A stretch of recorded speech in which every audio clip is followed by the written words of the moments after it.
हर हर महादेव। प्रिय भक्तों, क्या आपने कभी महसूस किया है कि चाहे आप कितनी भी मेहनत कर लें, जीवन का पहिया रुका हुआ है। पैसा हाथ में आता है और तुरंत निकल जाता है। रिश्तों में मिठास की जगह कड़वाहट बढ़ती जा रही है। स्वास्थ्य ऐसे बिगड़ रहा है कि डॉक्टर भी हैरान है, या फिर मन में एक अजीब सी बेचैनी, एक खालीपन जो किसी भी सुख से भर नहीं पा रहा। आप सोचते हैं, भगवान क्यों? मैंने क्या बिगाड़ा है? आप मंदिर जाते हैं, व्रत रखते हैं, दान करते हैं, लेकिन फिर भी वो परिवर्तन नहीं आता जिसकी आपको उम्मीद थी। क्या हो अगर मैं आपसे कहूं कि ये आपकी गलती नहीं है? क्या हो अगर मैं आपसे कहूं कि ब्रह्मांड का एक ऐसा गुप्त द्वार खुलने वाला है, जो हर 32-33 महीने में केवल 15 दिनों के लिए खुलता है? और अगर आपने इन 15 दिनों को नजरअंदाज कर दिया, तो आपको अगले कई वर्षों तक उसी संघर्ष, उसी रुकावट और उसी अंधेरे में भटकना पड़ सकता है।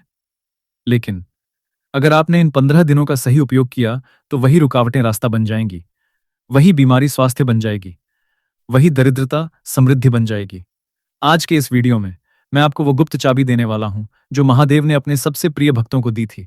5 साधारण सी चीजें जो यदि आपने इन 15 दिनों में शिवलिंग पर चढ़ा दी, तो आपके जीवन का हर कोण बदल जाएगा। यह कोई साधारण पूजा नहीं, यह एक ब्रह्मांडीय अनुबंध है। क्या आप तैयार हैं अपने भाग्य को पलटने के लिए? तो इस वीडियो को अंत तक देखें, क्योंकि बीच में छोड़ने का मतलब होगा उस अवसर को खो देना जो शायद फिर कभी ना आए। नमस्कार मित्रों, स्वागत है आपका हमारे चैनल पर, जहां हम अंधविश्वास नहीं, बल्कि वैदिक ज्ञान और आध्यात्मिक विज्ञान की बात करते हैं। आज की तारीख बहुत महत्वपूर्ण है। हम उस समय की दहलीज पर खड़े हैं जिसे हिंदू धर्म ग्रंथों में मलमास या अधिक मास कहा गया है। अक्सर लोग अधिक मास को लेकर भ्रमित होते हैं। कुछ इसे अशुभ मानकर पूजा पाठ बंद कर देते हैं, तो कुछ इसे सामान्य दिनों की तरह बिता देते हैं। लेकिन सत्य इसके बिल्कुल विपरीत है। अधिक मास को पुरुषोत्तम मास या शिव का अतिरिक्त उपहार भी कहा जाता है। यह वह समय है जब सूर्य और चंद्रमा की गति में एक विशेष संयोग बनता है, जिससे पृथ्वी पर ऊर्जा का प्रवाह सामान्य दिनों की तुलना में कई गुना अधिक तीव्र और परिवर्तनकारी हो जाता है। मैं जानता हूं, आपने इंटरनेट पर हजारों वीडियो देखे होंगे शिव पूजा के बारे में, लेकिन आज जो मैं आपको बताने वाला हूं, वह किसी पुस्तक में नहीं, बल्कि प्राचीन तांत्रिक और वैदिक ग्रंथों के उन गोपनीय अध्यायों में छिपा है, जिन्हें गुरु शिष्य परंपरा में ही बताया जाता था। ये 5 चीजें साधारण नहीं हैं। ये 5 तत्व हैं जो आपके शरीर, मन, वाणी, कर्म और आत्मा के दोषों को जलाकर राख कर देंगे। इस वीडियो को अंत तक देखना आपके लिए अनिवार्य है, क्योंकि अंत में मैं आपको एक ऐसा मानसिक संकल्प बताऊंगा जो इन 5 चीजों के प्रभाव को 100 गुना बढ़ा देगा। अगर आपने वो संकल्प नहीं लिया, तो पूजा अधूरी रहेगी। इसलिए अपना फोन साइलेंट पर डालें, घर के मुख्य द्वार बंद करें और अपने पूर्ण ध्यान के साथ इस ज्ञान को ग्रहण करें। सबसे पहले यह समझना जरूरी है कि अधिक मास आता क्यों है। हमारा चंद्र कैलेंडर और सौर कैलेंडर एक साथ नहीं चलते। चंद्रमा पृथ्वी की परिक्रमा 27.3 दिनों में करता है, लेकिन एक माह को पूरा करने में लगभग 29.5 दिन लगते हैं। इस अंतर को समायोजित करने के लिए हर 32 से 33 महीनों में एक अतिरिक्त माह आता है। इसे ही अधिक मास कहते हैं। ज्योतिष शास्त्र के अनुसार इस माह में कोई भी सूर्य संक्रांति नहीं होती। सूर्य एक राशि से दूसरी राशि में नहीं जाता। इसका अर्थ है कि सूर्य की ऊर्जा स्थिर है, लेकिन चंद्रमा की ऊर्जा, जो हमारे मन और भावनाओं को नियंत्रित करती है, इस दौरान चरम पर होती है। इसीलिए इस माह में किए गए कर्मों का फल तुरंत और दीर्घकालिक मिलता है। यदि आप इस माह में पाप कर्म करते हैं, तो उसका फल भी भयानक होता है। लेकिन यदि आप पुण्य कर्म, विशेषकर शिव पूजन करते हैं, तो उसका फल संपूर्ण होता है। संपूर्ण शब्द का अर्थ है जीवन के सभी क्षेत्रों में सफलता, धन, यश, स्वास्थ्य, मोक्ष और पारिवारिक शांति। भगवान शिव को भोलेनाथ कहा जाता है, लेकिन वे आशुतोष भी हैं, जिनकी कृपा क्षण भर में प्राप्त हो जाती है। अधिक मास में शिवलिंग पर चढ़ाई गई प्रत्येक बूंद जल, प्रत्येक पत्र और प्रत्येक मंत्र सीधे शिव के हृदय में प्रतिध्वनित होता है। अब प्रश्न यह उठता है कि आखिर उन 5 चीजों का रहस्य क्या है जो इतनी शक्तिशाली हैं, और क्यों केवल 15 दिन? चलिए एक एक करके इन रहस्यों को खोलते हैं। पहली और सबसे महत्वपूर्ण चीज है शुद्ध गंगा जल। आप सोच सकते हैं, गंगा जल तो हम रोज चढ़ाते हैं, इसमें खास क्या है? मित्रों, यहां खास बात है भाव और शुद्धता की। अधिक मास में गंगा जल केवल जल नहीं रह जाता, यह चेतना बन जाता है। शास्त्रों के अनुसार गंगा जल में पापों को जलाने की अद्भुत क्षमता है। लेकिन अधिक मास में जब आप शिवलिंग पर गंगा जल चढ़ाते हैं, तो आपको एक विशेष मंत्र का जाप करना चाहिए। सामान्य दिनों में हम ओम नमः शिवाय बोलते हैं, लेकिन इन 15 दिनों में जल चढ़ाते समय आपको यह संकल्प लेना है, हे भोलेनाथ, इस गंगा जल के माध्यम से मैं अपने पिछले जन्मों और इस जन्म के सभी अनजाने में किए गए पापों, ऋणों और कर्मों के बंधनों को धो डालता हूं। विधि: प्रत्येक दिन सुबह स्नान के बाद तांबे के लोटे में गंगा जल लें। यदि गंगा जल उपलब्ध नहीं है तो किसी पवित्र नदी का जल या घर के कुएं का जल जिसमें गंगा जल की कुछ बूंदें मिलाई गई हों, उसका उपयोग करें। शिवलिंग को 108 बार अभिषेक करें। हर बूंद के साथ अपने मन के भारीपन को बाहर निकालते हुए महसूस करें। लाभ: इससे आपके जीवन से नकारात्मक ऊर्जा का सफाया होगा। यदि आप घर में कलह, झगड़े या अशांति महसूस करते हैं, तो गंगा जल का यह अभिषेक आपके घर के वास्तु दोषों को भी शांत कर देगा। यह आपके मन को इतना स्वच्छ कर देगा कि आप सही निर्णय लेने में सक्षम हो जाएंगे। दूसरी चीज है बेलपत्र। बेलपत्र केवल एक पत्ती नहीं है, यह स्वयं भगवान शिव का स्वरूप है। बेलपत्र की 3 पत्तियां त्रिमूर्ति, ब्रह्मा, विष्णु और महेश का प्रतीक हैं। लेकिन अधिक मास में बेलपत्र चढ़ाने का विधान थोड़ा अलग है। अक्सर लोग सूखे या बासी बेलपत्र चढ़ा देते हैं। अधिक मास में यह वर्जित है। आपको ताजे, हरे और बिना किसी कीड़े मकोड़े वाले बेलपत्र ही चढ़ाने हैं। यदि पत्ती टूटी हुई है तो उसे न चढ़ाएं। रहस्य: बेलपत्र चढ़ाते समय आपको अपनी त्रिदोष वात, पित्त, कफ को शांत करने का संकल्प लेना है। शारीरिक रोग अक्सर इन तीनों दोषों के असंतुलन से होते हैं। विधि: प्रत्येक दिन 3, 5, 7 या 108 बेलपत्र चढ़ाएं। पत्तियों को शिवलिंग पर रखते समय अपनी आंखें बंद करें और कल्पना करें कि आपके शरीर का सारा रोग, सारा तनाव उस पत्ती के माध्यम से शिवलिंग में समाहित हो रहा है और शिवजी उसे भस्म कर रहे हैं। लाभ: यदि आप या आपके परिवार का कोई सदस्य क्रॉनिक बीमारी से पीड़ित है या मानसिक तनाव जैसे एंग्जाइटी और डिप्रेशन से जूझ रहा है, तो बेलपत्र का यह चढ़ावा रामबाण है। यह आपके स्वास्थ्य को जड़ से मजबूत करेगा। साथ ही यह आपके करियर में आ रही अड़चनों को दूर करेगा, क्योंकि बेलपत्र स्थिरता का प्रतीक है। तीसरी चीज है कच्चा दूध और शहद का मिश्रण। ध्यान रहे, यह बाजार वाला पैकेट वाला दूध नहीं होना चाहिए। यह गाय का ताजा कच्चा दूध होना चाहिए और शहद शुद्ध और प्राकृतिक होना चाहिए। क्यों? दूध शांति और सौम्यता का प्रतीक है, जबकि शहद मिठास और आकर्षण का प्रतीक है। अधिक मास में हमारे रिश्तों में कड़वाहट आ सकती है, बोलते समय कठोरता आ सकती है। यह मिश्रण आपके वाक चतुर्थ स्पीच को मधुर बनाता है। विधि: एक कटोरी में कच्चे दूध और शहद को मिलाएं। इसे शिवलिंग पर अभिषेक करें। अभिषेक के बाद उस दूध को चरणामृत के रूप में ग्रहण करें। यदि आप व्रत में नहीं हैं, यदि आप व्रत में हैं, तो इसे किसी गाय को पिला दें या किसी पवित्र स्थान पर बहा दें। लाभ: यह उपाय आपके पारिवारिक रिश्तों में मिठास लाएगा। यदि पति पत्नी के बीच अनबन है या माता पिता और बच्चों के बीच कम्युनिकेशन गैप है, तो यह उपाय उस बर्फ को पिघला देगा।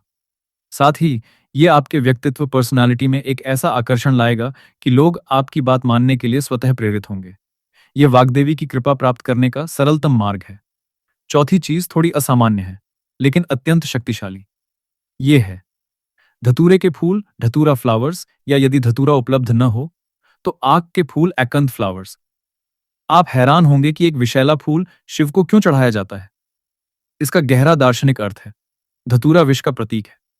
भगवान शिव ने हलाहल विष को अपने कंठ में धारण किया था। जब आप धतूरा चढ़ाते हैं तो आप शिव से प्रार्थना कर रहे होते हैं कि वे आपके जीवन के अविष, ईर्ष्या, क्रोध, लोभ और नफरत को अपने कंठ में धारण कर लें और आपको शुद्ध कर दें। सावधानी, धतूरे को कभी भी ग्रहण नहीं करना चाहिए। इसे केवल चढ़ाना है। हाथों को अच्छी तरह धोएं। यदि आपको धतूरा नहीं मिल रहा तो आक के फूल सर्वोत्तम विकल्प हैं, जो शिव को अत्यंत प्रिय हैं और सुलभ भी हैं। विधि: इन फूलों को शिवलिंग के मस्तक पर सावधानी से रखें। इन्हें तोड़ें नहीं, बल्कि यदि पेड़ से गिरे हों तो उठाएं या बहुत सावधानी से तोड़ें। चढ़ाते समय मन में केवल एक भाव रखें: हे महादेव, मेरे जीवन का सारा विष आप ले लो, मुझे अमृत दो। लाभ: यह उपाय आपके जीवन के सबसे बड़े शत्रुओं को मित्र बना देता है। यदि कोई आपकी बुराई कर रहा है या कोई आपको नीचा दिखाने की कोशिश कर रहा है, तो धतूरा चढ़ाने से उनकी शक्ति क्षीण हो जाती है और वे आपके विरुद्ध कुछ नहीं कर पाते। यह शत्रु नाशक उपाय है। और अब पांचवी और अंतिम चीज, यह सबसे गुप्त और सबसे शक्तिशाली है। यह है भांग। भांग या कैनबिस लीव्स। हिंदू धर्म में शिवरात्रि और अधिक मास में भांग चढ़ाने का विशेष महत्व है। भांग शिव की चेतना का विस्तार करती है। यह भौतिक के बंधनों को तोड़कर आध्यात्मिक ऊंचाइयों पर ले जाती है। क्या यह नशा है? नहीं। जब इसे प्रसाद के रूप में शिव को चढ़ाया जाता है तो यह नशा नहीं, समाधि का द्वार बन जाती है। यह आपके मस्तिष्क के उन अवरोधों को हटाती है जो आपको अपनी असली क्षमता को पहचानने से रोकते हैं। विधि: शिवलिंग पर भांग के पत्ते चढ़ाएं या भांग के ठंडाई बिना किसी अन्य नशीले पदार्थ के का अभिषेक करें। यदि आप भांग का सेवन नहीं करते तो केवल पत्ते चढ़ाना ही काफी है। चढ़ाते समय अपनी आंखें बंद करें और शिव के तीसरे नेत्र की कल्पना करें। लाभ: ये उपाय आपके अंतर्मन की आवाज को सुनने में मदद करेगा। यदि आप कलाकार, लेखक या किसी रचनात्मक क्षेत्र से जुड़े हैं, तो यह आपकी क्रिएटिविटी को नई ऊंचाइयों पर ले जाएगा। यह आपको भ्रम इल्यूजन से मुक्त करेगा और सत्य को देखने की दृष्टि देगा। यह मोक्ष की ओर पहला कदम है। तो मित्रों, ये थी वो 5 चीजें। 1. गंगा जल शुद्धि के लिए। 2. बेलपत्र स्वास्थ्य और स्थिरता के लिए। 3. दूध और शहद रिश्तों और वाणी की मिठास के लिए। 4. धतूरा या आक के फूल शत्रुनाश और विषहरण के लिए। 5. भांग के पत्ते चेतना और रचनात्मकता के लिए। अब सवाल यह है कि इन्हें 15 दिनों तक कैसे चढ़ाएं? क्या हर दिन सभी 5 चीजें चढ़ानी है? उत्तर है हाँ, लेकिन क्रमबद्ध तरीके से। मैं आपको एक सरल रूटीन दे रहा हूं जिसे आप अपने व्यस्त जीवन में भी फॉलो कर सकते हैं। दिन 1 3 केवल गंगा जल और बेलपत्र। शुरुआत शुद्धि से करें। दिन 4 6 गंगा जल, बेलपत्र और दूध शहद। रिश्तों को जोड़ें। दिन 7 9 गंगा जल, बेलपत्र और धतूरा या आक के फूल। बाधाओं को हटाएं। दिन 10 12 गंगा जल, बेलपत्र और भांग के पत्ते। चेतना को जागृत करें। दिन 13 15 सभी 5 चीजें एक साथ। पूर्ण आहुति। हर दिन पूजा के बाद कम से कम 11 माला ओम नमः शिवाय का जाप करें। यह जाप उस ऊर्जा को लॉक करता है जो आपने पूजा के दौरान उत्पन्न की है। मित्रों, मैं जानता हूं कि आप में से कई लोग बहुत संघर्ष कर रहे हैं। शायद आपने आज यह वीडियो इसलिए खोला क्योंकि आप हार मान चुके हैं। शायद आप सोच रहे हैं कि मेरे साथ ही ऐसा क्यों हो रहा है। मुझे याद है, मेरे एक भक्त जिनका नाम राजेश था, उन्होंने मुझे बताया कि कैसे उनके व्यापार में लगातार घाटा हो रहा था। बैंकर्स ने उन्हें धोखेबाज कहा। पत्नी घर छोड़ने वाली थी। वे टूट चुके थे। फिर उन्हें अधिक मास के बारे में पता चला। उन्होंने स्केप्टिकली संदेह के साथ यह उपाय शुरू किया। पहले 3 दिन कुछ नहीं हुआ। 7वें दिन अचानक एक पुराना क्लाइंट वापस आया। 12वें दिन बैंक से लोन अप्रूव हो गया। 15वें दिन उनकी पत्नी ने माफी मांगी और घर वापस आई। राजेश आज सफल हैं, लेकिन उनकी सफलता का कारण पैसा नहीं, उनका विश्वास था। जब उन्होंने शिवलिंग पर वह आखिरी बेलपत्र चढ़ाया, तो उन्हें लगा जैसे किसी ने उनके कंधे से पहाड़ उतार दिया हो। यह चमत्कार नहीं है, यह ऊर्जा का विज्ञान है। जब आप श्रद्धा के साथ, नियम के साथ और समर्पण के साथ ये 5 चीजें चढ़ाते हैं, तो आप ब्रह्मांड के उस फ्रीक्वेंसी पर ट्यून हो जाते हैं जहां संभव का कोई अंत नहीं है।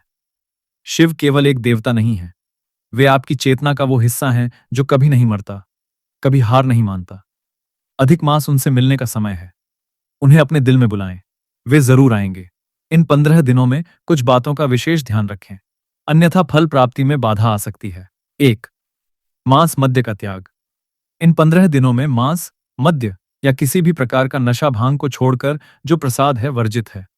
2. झूठ से परहेज। कोशिश करें कि इन 15 दिनों में एक भी झूठ न बोलें।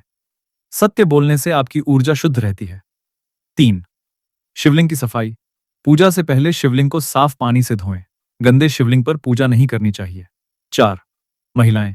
यदि महिलाएं मेंस्ट्रुएशन पीरियड में हैं, तो वे शिवलिंग को स्पर्श न करें, लेकिन मन से पूजा और जाप कर सकती हैं। शिव भाव के भूखे हैं, शरीर के नहीं। 5. दान। इन 15 दिनों में अपनी सामर्थ्य अनुसार गायों को हरा चारा या जरूरतमंदों को भोजन दान करें। यह पूजा का फल दोगुना कर देता है। मित्रों, यह ज्ञान फ्री में साझा करना मेरा धर्म है, लेकिन इस ज्ञान को फैलाना आपका धर्म है। यदि आपको यह वीडियो थोड़ा भी उपयोगी लगा, तो कृपया इसे उन 5 लोगों के साथ शेयर करें जिन्हें आपकी मदद की जरूरत है। हो सकता है कि आपका एक शेयर किसी के जीवन को बदल दे। हमारे चैनल का उद्देश्य केवल व्यूज कमाना नहीं, बल्कि एक आध्यात्मिक परिवार बनाना है। इसलिए अभी उस सब्सक्राइब बटन को दबाएं और बेल आइकॉन को प्रेस करें ताकि आप ऐसे ही गुप्त और शक्तिशाली उपायों से वंचित न रहें। कमेंट सेक्शन में हर हर महादेव लिखें। ये केवल एक कमेंट नहीं, आपका संकल्प है।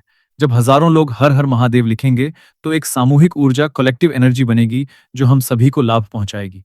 मैं हर एक कमेंट को पढ़ूंगा और आपकी श्रद्धा को सलाम करूंगा। अंत में बस इतना याद रखिएगा, ये 15 दिन केवल कैलेंडर के पन्ने नहीं है, ये आपके जीवन के 15 सुनहरे अवसर हैं। शिव आपसे कुछ नहीं मांगते, वे केवल आपका समर्पण चाहते हैं। जब आप वो बेलपत्र चढ़ाएं, तो अपना अहंकार चढ़ा दें। जब आप वो दूध चढ़ाएं, तो अपनी कड़वाहट चढ़ा दें। जब आप वो जल चढ़ाएं, तो अपने आंसू चढ़ा दें। वे सब ले लेंगे और बदले में वे आपको वो देंगे जिसकी आपको सबसे ज्यादा जरूरत है, शांति।